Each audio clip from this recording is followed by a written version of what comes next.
Go ahead now. Good afternoon, everyone. Myself, Dr. Kanchan Durugkar. I am consultant at Oasis Fertility Pune.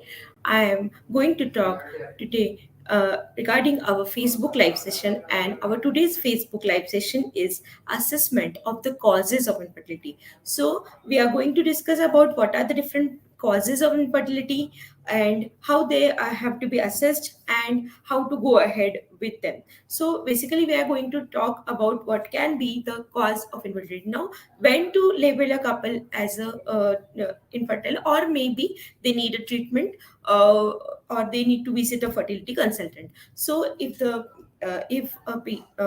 couple who is married and having a stable relationship without any contraception for 1 year, and they are not able to conceive, the lady is not able to conceive, that is called as then the that couple is labeled as infertile. And for the couples where the age is more than 35, the woman's age is more than 35, then if after 6 months of marriage also we can label it as a infertility. Now, what are the different causes of infertility? Now we will categorize it as female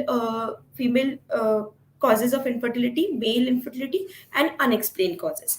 Now, how much it all these causes contribute, that also we need to know. So female infertility, it has around percentage of 30 to 40. So all, like in all the patients, all the infertile couple, 30 to 40% cause is related to female infertility, like whatever the cause may be, like ovulation related problem, tubal related problem, uterine problem, whatever the cause that we are going to discuss in detail in our further discussion, that can be a cause of infertility. Now, in and there can be a male infertility, male partner can have some or the other problems, so that also contributes to around 30 to 40% causes of infertility. Now, other domain is unexplained, where the basic investigations that we do, that they are all normal, but still still the couple is not or the lady is not able to conceive.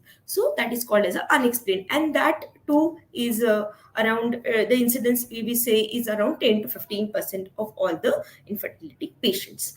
Now, what are the causes, what we see as a main causes of female infertility?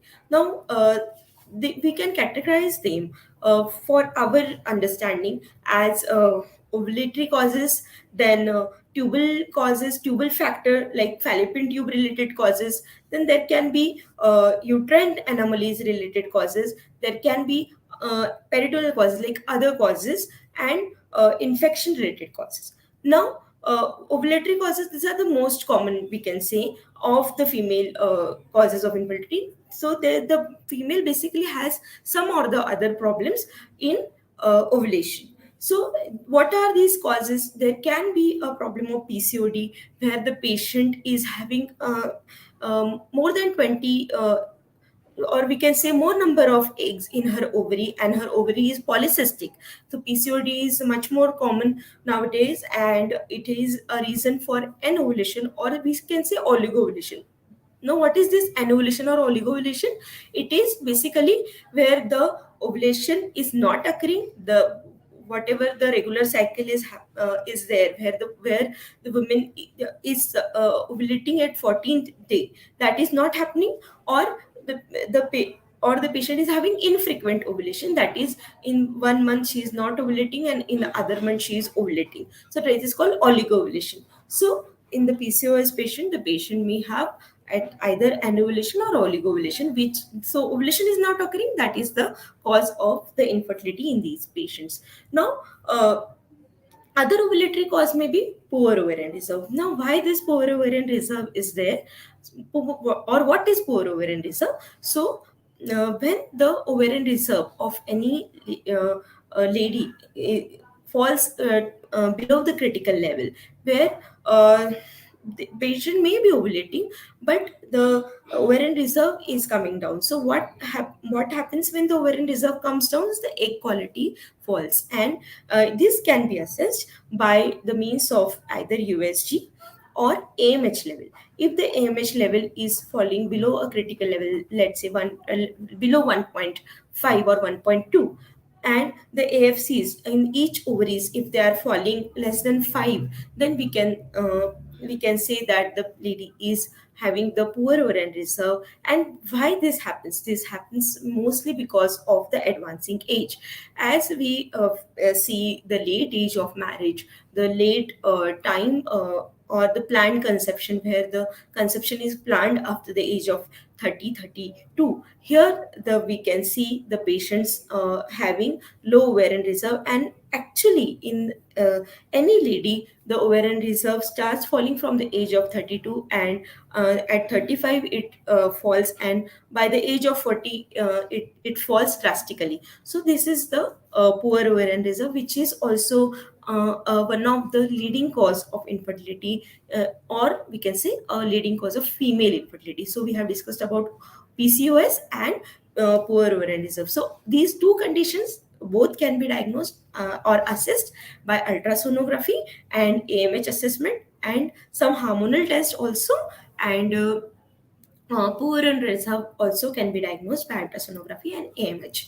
Now, coming to the uterine causes, now the patients may have proper ovulation, but there can be a problem related to uterus, where the embryo is going to implant, where the pregnancy is going to be there. Now, these patients may have infertility, that is they have not conceived, or they may have a problem of recurrent pregnancy failure or recurrent implantation failure also. Now, what are these different uterine anomalies? They can be acquired, they can be congenital. Now, what are the congenital causes that we will discuss first, and how much they are affecting? So congenital causes in infertile patient, we have seen 10 to 15% patients may have these congenital anomalies in the form of subsepted uterus, unicornuate uterus, bicornuate uterus, arcuate uterus. Then there can be a complete septum, vaginal septum, and numbers of anomalies are there, and they depends. And of this, most common is the subsepted uterus, for which if the septum resection, the procedure which is done hysteroscopically, if it is done, then the patient's pregnancy outcome can definitely be improved. Now, in acquired causes, we see the various causes. These can be adhesions, this can be fibroid, this can be polyp. So these patients again can present.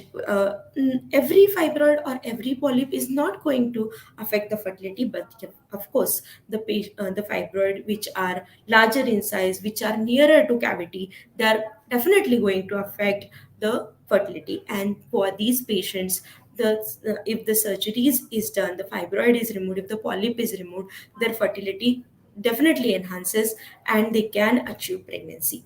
So these are the acquired causes, which can be either adhesion. Adhesions can be because of previous infections like tuberculosis, or previous history of pelvic inflammatory diseases. So this pelvic infection or the tuberculosis infection or other infections can cause adhesions, which may be responsible for failed implantation or infertility, or repeated implantation failure for that matter. And again, Asherman syndrome is also one of the reasons, where the severe adhesions are there in the uterine cavity, which may cause, implantation failure, or maybe other form it can present with. Now, these are the uterine related causes, may be acquired, may be congenital. Now, other cause can be endometriosis. Here, it is also one of the common problem that we face in the females. So in these patients, sometimes ovarian reserve can be good, but the egg quality is affected, and sometimes and the stage of this endometriosis also varies. Sometimes it can be a grade 1, grade 2, where only a small endometriomycin and other functions can be okay, like ovulation can be okay and uterine function is okay. Sometimes it can be a severe endometriosis, where there are pelvic adhesion or frozen pelvis, we say, where all the severe pelvic adhesions can be seen. So this and this can affect the ovulation also, or if at all ovulation is happening, then ovarian reserve can be affected, or egg quality also can be affected. So these are the different ways where the endometriosis is going to hamper the fertility of that lady. But yes, it can be treated. There are various treatment available for it, like in the form of IUI or ovulation induction, downregulation of ovary, and IVF, and many in many of the cases we may not remove the endometrium, and we go ahead with the embryo transfer, and we can get a positive pregnancy. So if at all the endometrioma is of a size, let's say less than 4 centimeter, then we may not remove the endometrium. We may actually removal of endometrium may decrease the ovarian reserve. So in these patients we can have a conservative approach, and we can go ahead with IVF in these patients, and we can get a good pregnancy rate in these patients also. So yes, so with endometrium also, or endometriosis also, the patient can definitely conceive, or the lady can definitely conceive. Now, coming to the other causes, that is a tubal factor. Now in India, tubal factor is also one of the important leading cause of infertility, because in our India, tuberculosis is more common, and tuberculosis affect fallopian tubes, and it can cause blockage of fallopian tubes. Then so tubal factor and associated tuberculosis are the is one of the cause, and it can cause like 30% of the female infertility. So how it can be assessed, tubal factor how it can be assessed in by doing HSG, that is hysterosalpingography, or SSG. At OSS we do the SSG, where we do the saline salpingography under anesthesia, where this tubal testing or tubal patency testing can be done pain free. So SSG can be done, and after assessing the tubal patency, the patient can go for uh, IUI, or further treatment, whatever planned for the patient. Now, tubal testing is very very important for knowing whether the tubes are open or closed, and if at all any doubt are there in HSG or SSG for that matter, laparoscopy and hysteroscopy can be done to uh, to know whether the tubal block is there, whether the recanalization can be done, and if at all it is successful, patient can have a chance of natural conception also, or of either IUI. Yes, but if the bilateral tubal block is there, then definitely we need to go for IVF, which is actually a bliss for the patients who are having bilateral tubal block. They can become pregnant, or they can achieve pregnancy with the process of IVF. Yes. So this is about the tubal factor, which is the one of the major cause of infertility in the female patients. Now coming to the male infertility. Now male infertility again, as I have already said, it contributes to around 40%, 30 to 40% of the patients. The patient can present with either oligo, that oligo in the sense the count is less, whatever minimum count is required, like according to WHO, we need at least 16 million of the count, say. So whatever the count is required, it is not there, and motility whatever is required, it is not there.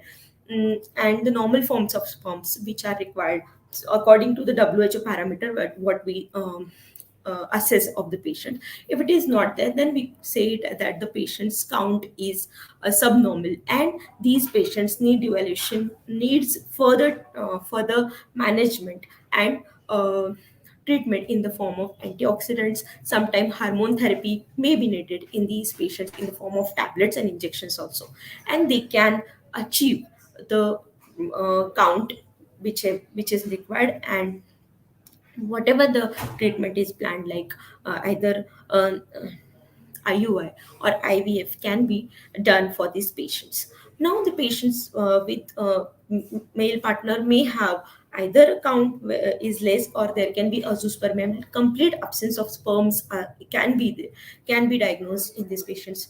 So these patients may be evaluated for what can be the cause of this azoospermia, or say cryptozoospermia, and likewise whatever treatment is available that can be given to the patient, whether it is non-invasive or invasive treatment, whatever is available, that can be taken care, and the patient can have pregnancy with their own gametes in the patients with azoospermia also. But yes, after the complete evaluation assessment of what are the causes of this azoospermia or oligozoospermia, and then accordingly what can be the treatment for the patients. Then in the patients with oligozoospermia also, sperm selection techniques can be used in the form of max and microfluidics that we have. And yes, and the genetic testing of the patients. What can be the genetic reason for this low sperm count or say absent sperm count, and likewise the treatment can be given. So these are the various causes. There can be a cause of raised DFI also, like the count is normal, motility is normal of the in the semiasis, but the DFI is raised. So that can be a reason for repeated pregnancy loss also, when one of the a reason can be there. So, what can be done for this raised DFI causing repeated pregnancy loss or repeated implantation failure? So, in these patients, we can go for sperm selection technique, where we can select the more morphologically normal sperms, where the ICSI can be done, and the embryo quality that we can get will be more better, and the pregnancy that we achieve will be more. It will take us towards the live birth, and yes, of course, a healthy baby. So this is about the male factor. Now there can be unexplained thing, like we have evaluated the tubal factor, tubal tubes are patent. We have done the semiasis is okay. Then we have done the female examination, we have done her scanning, we have done her other hormone testing. Yes, of course, hormone testing is very necessary, like prolactin level we have to see, we have to see thyroid level of the patient, AMH level of the patient. Sometimes hypoprolactinemia can be a cause for anovulation, sometimes other causes can be there.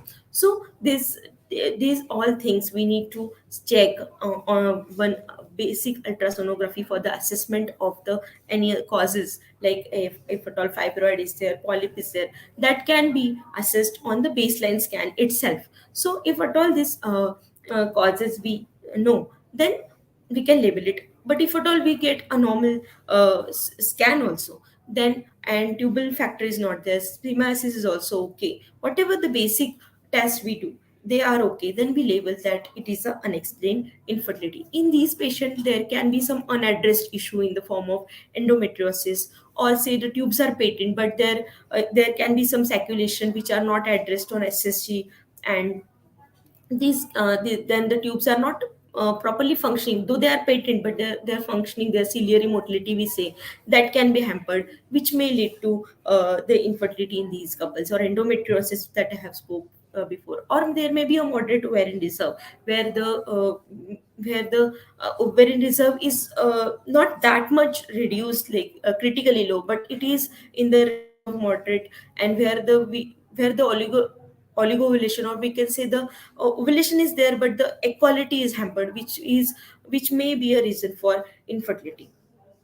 Then these are the different causes and how we assess them. So basic assessment of any patient which are coming to us in the Oasis also we clinic, we do their basic assessment, we have their basic history, whatever they have gone through, and whatever investigations they have done till now, whether they have done any ovulation study, IUIs before, or if at all they have undergone IVF also, and what was the previous history of IVF, why it was failed, what was the reason, what's the reason of egg quality, was there a reason of embryo quality, was there a reason of endometrium. So all these things we need to assess for any patient which are coming to us, which are visiting us for the first time. So detailed history we take of these patients, and then we can know about some other problems also, like if at all there is any sexual dysfunction also which may remain unaddressed in like in the male partner, like uh, in males there can be erectile dysfunction or some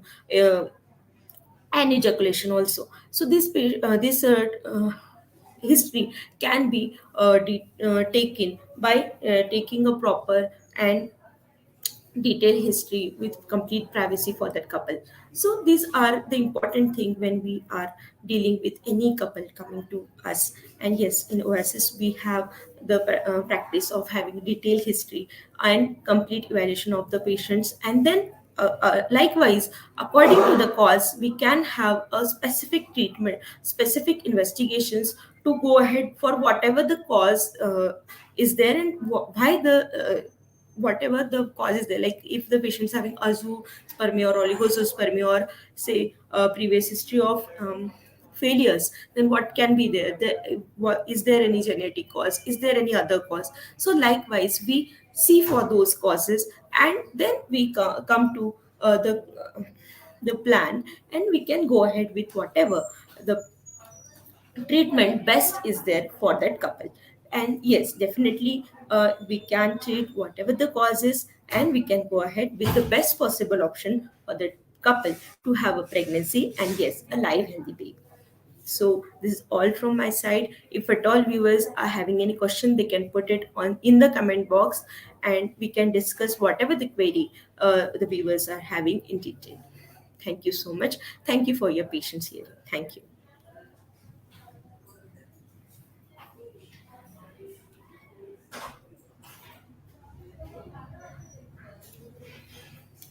How do you so one of the question is coming, this: how do you determine the cause of infertility? Yes, so as I already said, whenever the couple is coming to us in the clinic for the first time, so we have a elaborative history of that patient. From sometime from the history only we can make out whether the patient, sometimes the patient will say that she is having the history of irregular periods, so that irregular period may point us toward either PCO or poor ovarian reserve. So history, elaborative history of the patient, female and male both partners, then their basic investigation in the form of semen analysis, scanning, AMH testing, and other hormonal testing that we do is done, and then accordingly we can go ahead with uh, whatever the cause we get.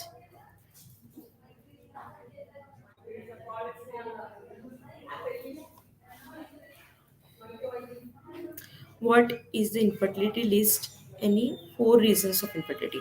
So yes, the next question coming is the what are the four reasons of infertility?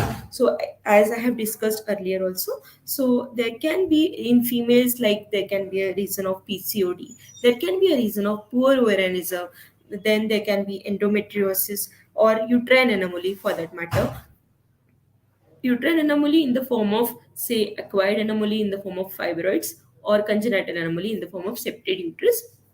Males, in the males it can be in the form of oligoasthenospermia. That is, oligo is when the expected sperm count is less than whatever the minimal standard that is set, that is, it is below say 16 million if it is there, and the motility and the normal forms of sperm, they are less, then it is called as a oligo. Or when there is a complete absence of sperms, then we call it as a azoospermia.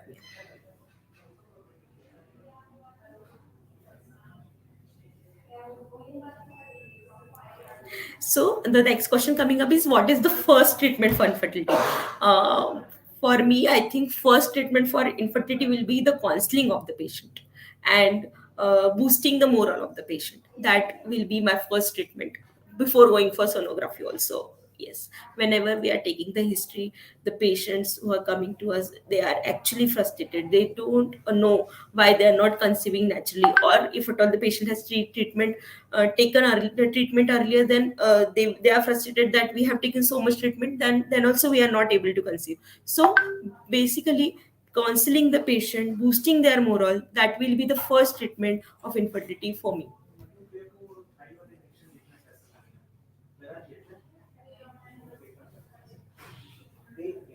So next question coming is, how many types of infertilities are there? So we have discussed this in our discussion, but I will repeat it, that there can be a male infertility, there can be a male factor. We will say it male factor infertility. We will say it as a female factor of infertility, and we will say it unexplained. In females factor, we have already elaborated it. Like it can be ovulation related problem, like the patient is not ovulating, or the patient may have a poor ovarian reserve, or some uterine related problem. Patient is having some uterine anomaly, she is having some septate uterus or fibroid, she is having some endometriosis related problem, or she may have a history of tuberculosis or fallopian tube related problem, where the tubes are blocked, and that's why the patient is not able to conceive. So these are the different types of infertility. And male infertility, of course, I have already discussed, in the form of either sperm related problem, sperm count related problem, or there can be a sexual dysfunctions in the form of erectile dysfunction or anejaculation or retrograde ejaculation for that matter. So these are the different types in male infertility. And of course unexplained, where we have a basic evaluation that we do is normal, but still the patient is not able to conceive. Yeah.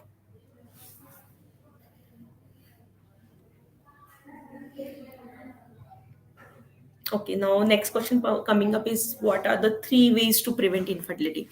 So yeah, so to prevent infertility means patient is actually not is coming in the category what we have discussed as infertility. So how to prevent? So basically what we see in nowadays practice, that the late age of marriage is the reason that ovarian reserve is diminishing, and the patient is not having the proper ovulation, egg quality is diminishing. So early age or completing the your obstetric career before the age of, say, I will say 35. So that can be one of the way of prevention. Or if at all it is not possible, then using the cryopreservation method, like freeze your oocyte or freeze your embryo if you are married, then that can be one of the method to prevent infertility. So this is how we can prevent, like by, if at all you are planning to have late marriage, but yes, you are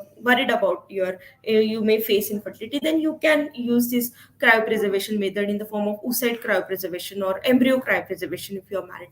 Then other causes can be a stress-free life, having proper diet, having proper weight for your height, like maintaining your BMI. When your BMI is on the higher side, you may face the problem of PCOD. Okay, so that can be there. And in males, to prevent infertility, like some work related, like if the male is working in a hot environment like furnaces or other mechanical industries where the environment is hot, there the patient may have the male partner may have oligo or azoospermia, because the hot environment is hazardous for the spermatogenesis or sperm production, I will say. So yes, so that need to be prevented if at all you're planning for a pregnancy and you want to prevent infertility.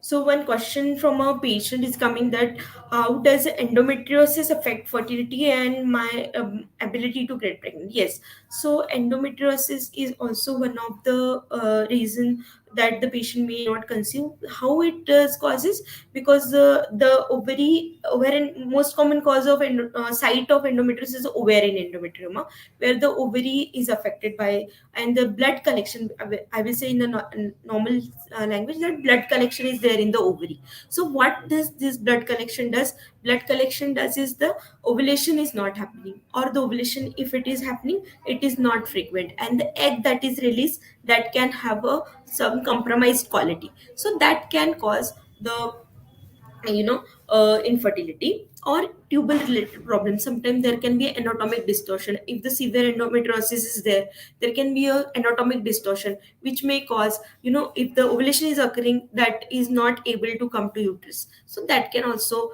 affect the infertility. That can also affect the patient, and their ability to conceive is yes, reduced. But this doesn't mean that the endometriosis patient cannot conceive at all. Yes, we have in our hand the modern practices in infertility in the form of IVF, where, and not all the patient will need IVF, I must say.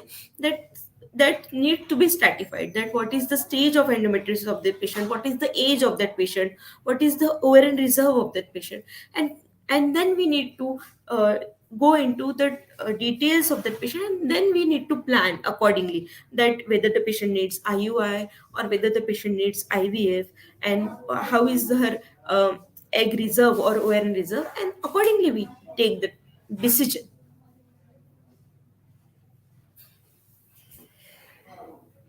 what is ERA test? Deepika is asking.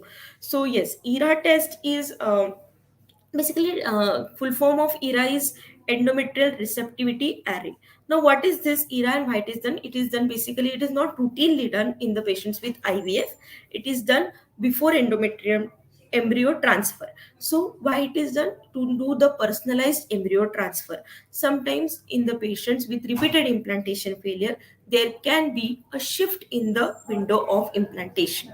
So there can whenever we are doing a implant embryo transfer, from that the window of implantation may have been shifted either a day before or a day after. So to know the specific day when to transfer the embryo, like if the day 5 embryo is there, when to transfer that embryo at day 4 or day 6 or day 5 itself, when where we were transferring.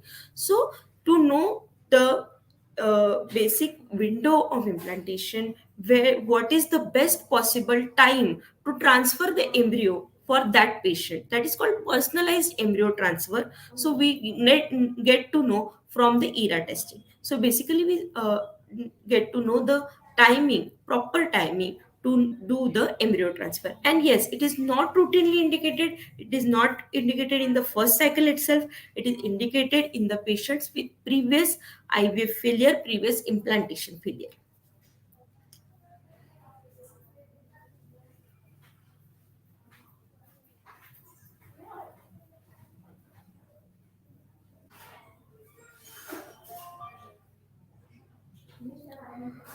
Yes, I think we are done with the question answer session also. So if at all you have any queries, our helpline number is flashing on your screen. Whatever help you are needed in the form of either online or the physical consultation, you can come up and you can share whatever problems are there. We can come ahead with the best possible solution for you.